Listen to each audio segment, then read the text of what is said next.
Chapitre 11. Le corps du Christ et la Sainte Écriture sont indispensables. Le disciple. Très doux Seigneur Jésus, quelle douceur pour le disciple fervent admis à partager ton repas.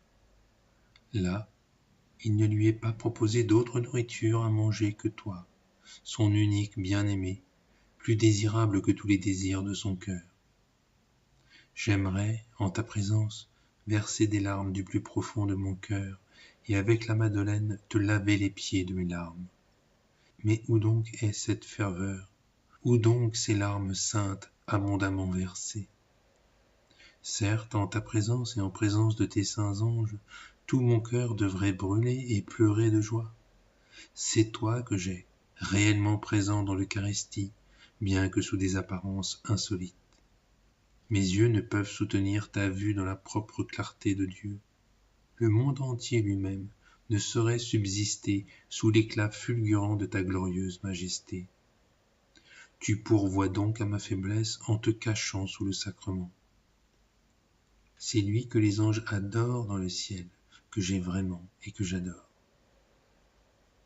Pour l'instant, je l'ai encore dans la foi, eux l'ont sous les yeux et sans voile.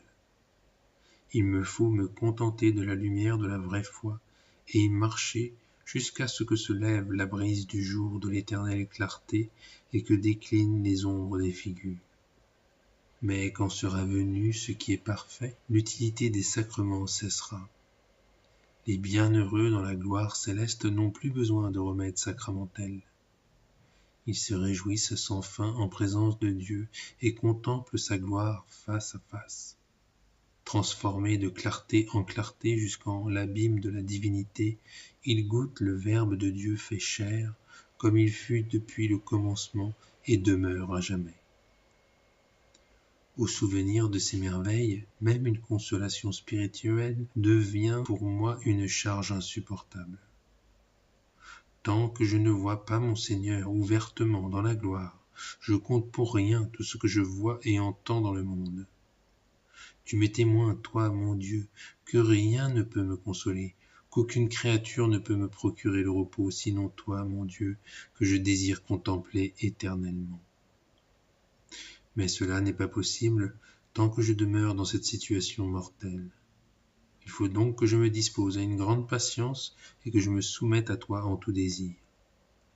Car tes saints eux-mêmes, Seigneur, qui exultent déjà avec toi dans le royaume des cieux, attendaient avec grande foi et grande patience leur vie durant l'avènement de ta gloire.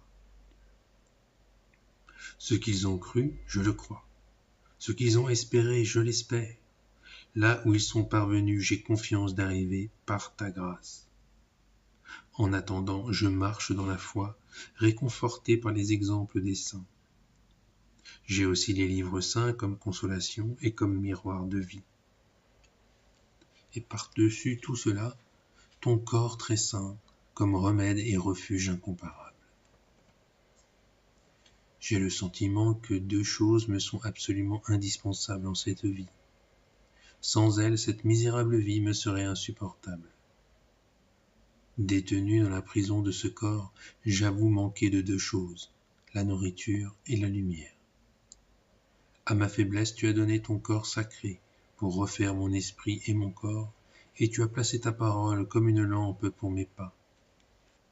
Sans ces deux choses, je ne pourrais bien vivre, car la parole de Dieu est la lumière de mon âme et ton Eucharistie le pain de la vie. On peut aussi les appeler les deux tables, placées ici et là dans le trésor de la Sainte Église. L'une est la table de l'autel qui porte le pain sacré, c'est-à-dire le corps précieux du Christ. L'autre est celle de la loi de Dieu, qui contient la sainte doctrine, qui enseigne la foi orthodoxe et qui conduit fermement jusqu'à l'intérieur du voile où est le Saint des Saints. Je te rends grâce, Seigneur Jésus, lumière de lumière éternelle, pour la table de la doctrine sacrée que tu nous as préparée par tes serviteurs, les prophètes, les apôtres et les autres docteurs. Grâce te soit rendue, Créateur et Rédempteur des hommes. Pour déclarer au monde entier ton amour, tu as préparé un grand festin. Ce n'est plus l'agneau symbolique que tu proposes en nourriture, mais ton corps et ton sang très saint. Tu réjouis tous les fidèles par ton banquet sacré, tu les enivres de la coupe du salut.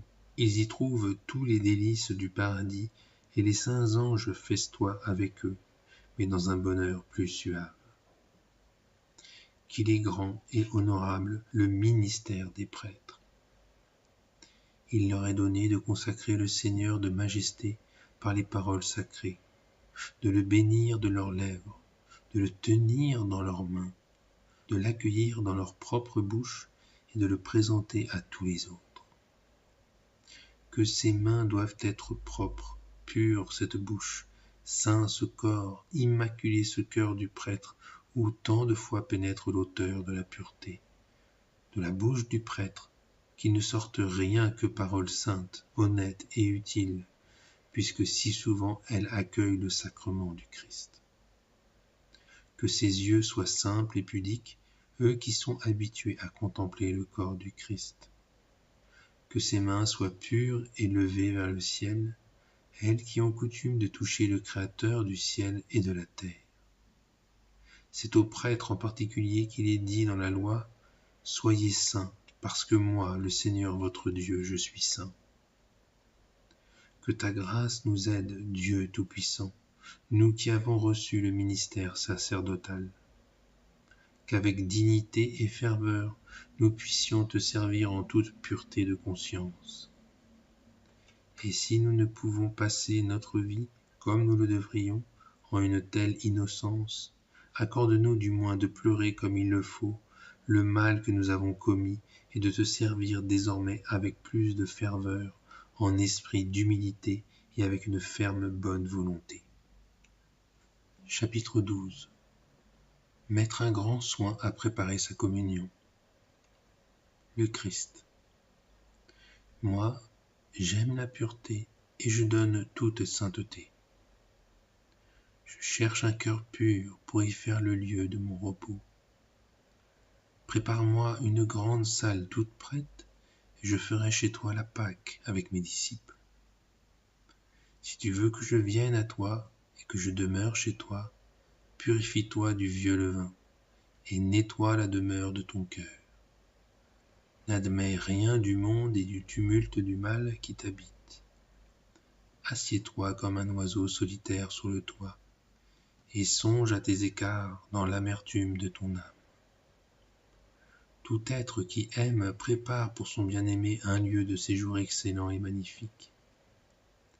C'est en cela qu'on reconnaît l'affection de son hôte. Sache-le cependant, tu ne peux suffire à cette préparation par la qualité de tes actes.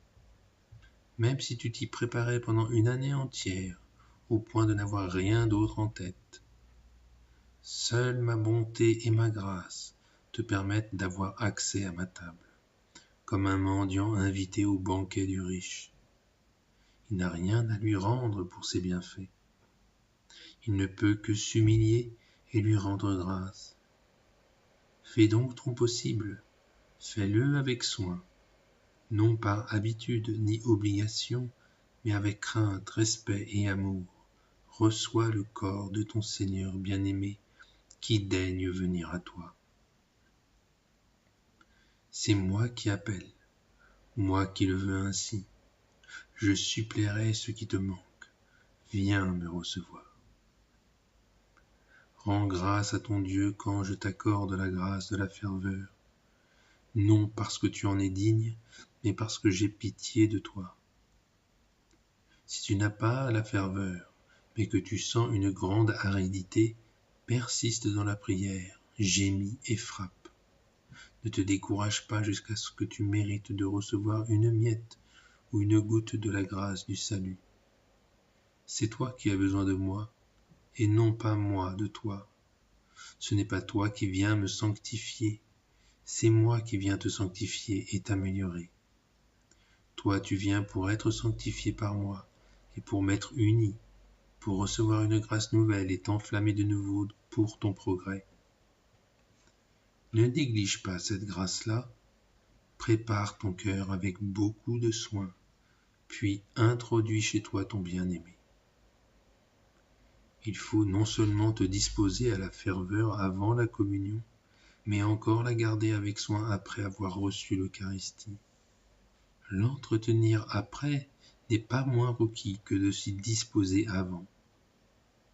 L'entretenir comme il faut après coup est la meilleure préparation pour recevoir une grâce plus grande. À la vérité, on anéantit toute bonne disposition si l'on se disperse aussitôt dans les appuis extérieurs. Prends garde au bavardage, reste dans le secret et jouis de ton Dieu. C'est lui que tu as et le monde entier ne peut te l'ôter. C'est à moi que tu dois te donner tout entier, de sorte que désormais tu ne vives plus en toi, mais en moi, à l'abri de tout souci. Chapitre 13. Désirez de tout cœur l'union au Christ dans l'Eucharistie. Le disciple. Qui me donnera, Seigneur, de te trouver toi seul, de t'ouvrir mon cœur tout entier et de jouir de toi comme je le désire? Que personne ne me méprise plus, qu'aucune créature ne m'émeuve ou ne jette les yeux sur moi. Parle-moi, toi seul et moi avec toi, comme le font d'ordinaire le bien-aimé avec son bien-aimé et l'ami avec son ami. Je demande, je désire être uni à toi totalement, voir mon cœur arraché à tout le créé et apprendre à goûter par la sainte communion et la célébration fréquente de l'Eucharistie les biens célestes et éternels. Ah, Seigneur Dieu, quand te serai-je uni totalement et perdu en toi, sans plus me souvenir de moi? Toi en moi et moi en toi. Accorde-moi que nous demeurions ainsi pareillement dans l'unité. Vraiment, tu es mon bien-aimé, choisi entre mille. En toi j'ai plaisir à habiter tous les jours de ma vie. Vraiment, tu es ma paix. En toi la paix suprême et le repos véritable. En dehors de toi, peine et souffrance, misère infinie. Vraiment, tu es le Dieu caché. Tu ne partages pas le conseil des impies, mais ta parole s'adresse aux humbles et aux gens simples. Qu'il est délicat ton esprit, Seigneur, pour montrer à tes fils ta bonté. Tu as daigné refaire leur force par un pain délicieux qui descend du ciel. Vraiment, il n'existe pas d'autre grande nation dont les dieux soient aussi proches que toi, notre Dieu, qui est présent à tous tes fidèles. Pour leur soutien de chaque jour et pour élever leur cœur vers le ciel, tu te donnes en nourriture pour leur joie. Quel autre peuple est aussi illustre que le peuple chrétien? Quelle créature sous le soleil est aussi aimée que l'homme spirituel? Dieu entre chez lui pour le nourrir de sa chair glorieuse. Grâce inexprimable, condescendance admirable, amour sans mesure prodigué à chaque homme. Que rendrais-je au Seigneur pour une telle grâce, pour un amour si extraordinaire? Je ne puis mieux exprimer ma gratitude qu'en offrant totalement mon cœur à mon Dieu et en l'unissant intimement à lui. Tout mon être tressaillira de joie quand je serai parfaitement uni à mon Dieu. Alors il me dira, « Si tu veux être avec moi, moi je veux être avec toi. » Et je lui répondrai, « Daigne Seigneur rester avec moi, il me plaît d'être avec toi. C'est tout mon désir que mon cœur te soit uni. » Chapitre 14. La ferveur donne un ardent désir du corps du Christ. Le disciple. Quel bienfait sans nombre, Seigneur, tu réserves à ceux qui te craignent. Quand j'évoque certaines personnes ferventes qui viennent à ton Eucharistie, Seigneur, avec tant de ferveur et d'élan, je suis très souvent dans la confusion et je rougis de venir à ton autel et la table de la Sainte Communion avec tant de tiédeur et d'indifférence, de rester si sec et sans élan du cœur, de ne pas être tout embrasé devant toi, mon Dieu.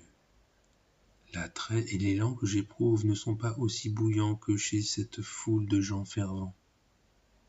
Dans l'excès de leur désir de la communion et dans l'amour sensible de leur cœur, ils ne pouvaient retenir leurs larmes. Le cœur et la bouche pareillement grand ouverts, ils aspiraient du plus profond d'eux-mêmes vers toi, Dieu, source vive, incapables qu'ils étaient d'apaiser ou de satisfaire leur faim autrement qu'en recevant ton corps en toute joie et avidité spirituelle. Quelle foi ardente fut la leur, sans doute le meilleur argument en faveur de ta sainte présence. Ils reconnaissent vraiment leur Seigneur à la fraction du pain, eux dont le cœur brûle si fort en eux quand Jésus marche avec eux. Je suis souvent très loin, hélas, d'un tel élan, d'une telle ferveur, d'un amour et d'une ardeur aussi impétueux. Sois-moi favorable, bon Jésus, doux et bienveillant. À moi ton pauvre mendiant, accorde de sentir, au moins de temps en temps dans la sainte communion, un peu de cet élan d'un cœur qui t'aime. Ainsi ma foi prendra force, mon espérance en ta bonté grandira, et mon amour, une fois bien enflammé et fort de l'expérience de la manne céleste, ne faiblira pas.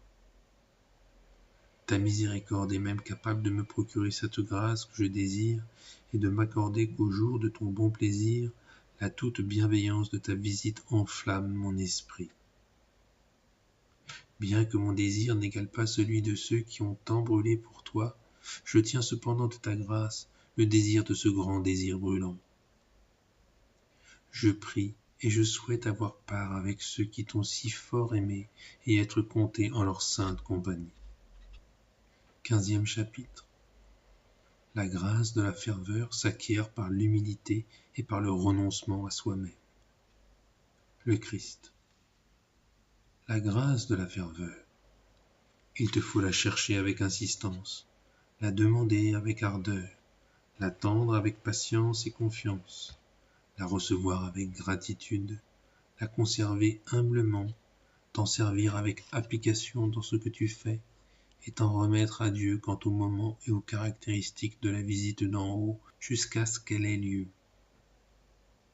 Tu dois surtout t'humilier quand tu n'éprouves intérieurement qu'un infime, voire aucun sentiment de ferveur, et sans te laisser abattre ou t'attrister sans raison. Souvent Dieu donne en un bref instant ce qu'il a longtemps refusé. C'est parfois à la fin de la prière qu'il donne ce qu'il avait différé au début. Si la grâce était toujours donnée tout de suite et à la demande, la faiblesse de l'homme aurait du mal à la porter. Aussi faut-il attendre la grâce de la ferveur avec bon espoir et humble patience. N'impute qu'à toi et à ton péché le fait qu'elle ne te soit pas donnée ou qu'elle te soit retirée subrepticement. Il faut parfois peu de choses pour mettre obstacle à la grâce et pour la cacher. Si tant est que soit peu de choses et non obstacle majeur, ce qui empêche un si grand bien. Mais si tu repousses cet obstacle, petit ou grand, et que tu en viennes parfaitement à bout, il t'arrivera ce que tu avais demandé. Dès que tu te seras livré à Dieu de tout cœur, sans plus chercher ceci ou cela au seul degré de la volonté, mais en te reposant tout entier en lui, tu te retrouveras unifié et apaisé, car rien n'aura pour toi saveur et agrément autant que le bon plaisir de la volonté divine. Quand on vit tout tendu vers Dieu en simplicité de cœur, quand on se défait de tout amour désordonné et de toute répugnance envers les choses créées, on est apte à recevoir la grâce et digne du don de la ferveur. Dieu donne en effet sa bénédiction là où il trouve place nette. Plus on renonce totalement aux choses sans valeur, plus on meurt à soi-même par le mépris de soi, plus vite et plus abondante vient la grâce, et plus haut elle élève le cœur libre. Alors il verra et sera dans l'abondance, il s'émerveillera et son cœur en lui se dilatera, car la main du Seigneur est avec lui. Il s'est remis dans sa main tout entier et pour toujours. Ainsi sera béni l'homme qui cherche Dieu de tout son cœur et qui ne se livre pas à la vanité. En recevant la Sainte Eucharistie, celui-là mérite une grande grâce d'union divine, car il ne regarde pas à sa propre ferveur et consolation, mais au-delà de toute ferveur et consolation, à la gloire et à l'honneur de Dieu. 16e chapitre. Confier au Christ notre indigence et demander sa grâce. Le disciple. Seigneur, plein de douceur et d'amour, que je désire à présent recevoir avec ferveur, tu sais ma faiblesse et l'indigence dont je souffre. Tu sais dans quels maux et dans quelle corruption je gis. Tu sais le nombre des difficultés, des tentations, des troubles, des souillures qui m'accablent. Je viens chercher près de toi le remède. Je te prie de me consoler et de me relever. Je parle à celui qui sait tout, auquel le plus intime de moi-même apparaît clairement et qui est seul à pouvoir parfaitement me consoler et me venir en aide. Tu sais de quoi je manque le plus et combien je suis pauvre en vertu.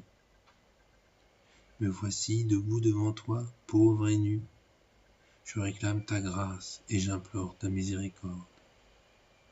Comble la faim du mendiant que je suis. Enflamme ma froideur au feu de ton amour. Illumine l'aveugle que je suis de la clarté de ta présence. Change pour moi en amertume tous les biens de la terre, en patience toutes les difficultés et contrariétés. Voue au mépris et à l'oubli toutes les pauvres choses créées. Élève mon cœur vers toi dans le ciel, et ne me laisse pas divaguer sur la terre. Désormais sois à jamais ma seule douceur. Toi seul est ma nourriture et ma boisson, mon amour et ma joie, ma douceur et tout mon bien. Puisses-tu par ta présence m'enflammer, me consumer totalement, me transformer en toi pour qu'avec toi je devienne un seul esprit par une grâce d'union entière et par l'effusion d'un ardent amour. Ne souffre pas qu'à jeun et assoiffé je m'écarte de toi. Agis envers moi avec miséricorde, selon les merveilles que tu as si souvent accomplies avec tes saints. Quoi d'étonnant si tu m'embrasses tout entier jusqu'à me faire défaillir. Toi, le feu toujours ardent qui jamais ne s'éteint, l'amour qui purifie le cœur et illumine l'intelligence. 17e chapitre. Aimer le Christ et brûler de le recevoir. Le disciple. Dans l'ardeur d'un immense amour, avec toute la tendresse et la ferveur de mon cœur, je désire te recevoir, Seigneur, comme tant de saints et de spirituels. Ils t'ont désiré dans la communion, eux dont la sainteté de vie te fut pleinement agréable et qui ont connu une intense ferveur. Mon Dieu, amour éternel, mon bien unique, félicité sans fin, je souhaite te recevoir avec le plus brûlant désir, avec le plus profond respect qu'aucun saint ait jamais ressenti ou pu ressentir. Bien que je sois indigne de tous ces sentiments de ferveur, je t'offre cependant toute la tendresse de mon cœur, comme si j'étais le seul à éprouver tant de joie à ces désirs enflammés. Et tout ce que la piété permet à l'esprit de concevoir et de désirer, je te le présente et je te l'offre avec un immense respect et une intime ferveur. Je souhaite ne rien garder pour moi, mais de mon propre mouvement et de mon plein gré, je t'immole mon être et tout ce qui m'appartient.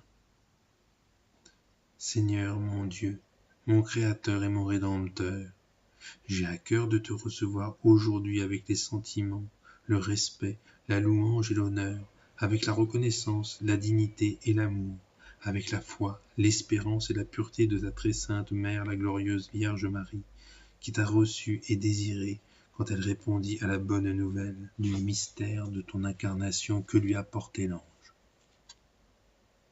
Voici la servante du Seigneur, qu'il m'advienne selon ta parole.